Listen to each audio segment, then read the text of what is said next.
কাঠালিয়ায় গুঁড়িয়ে দেওয়া হলো ইটভাটা। বিস্তারিত দেখুন মাসুম বিল্লাহর রিপোর্টে।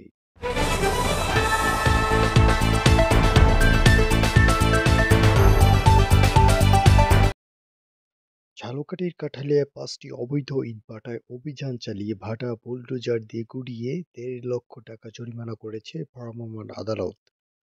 গত বুধবার বিকেল থেকে রাত পর্যন্ত এই অভিযান হয়েছে।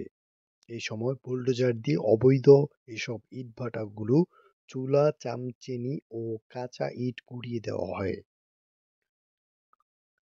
কাঠালিয়া উপজেলা নির্বাহী অফিসার ও এক্সিকিউটিভ ম্যাজিস্ট্রেট জহিরুল ইসলামের নেতৃত্বে বড় কাঠালিয়া ও শোলজালিয়া এলাকায় এই অভিযান চালানো হয়।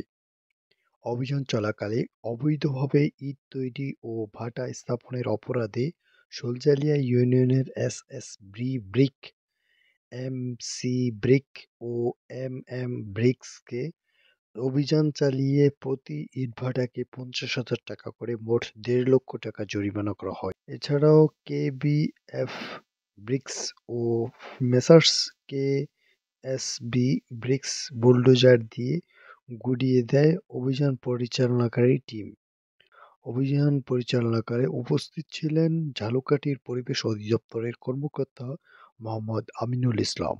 এছাড়াও কোনো অপ্রীতিকর ঘটনা এড়াতে আর্মস পুলিশ, কাঠালিয়া থানা পুলিশ, ফায়ার সার্ভিসের সদস্যরা উপস্থিত ছিলেন।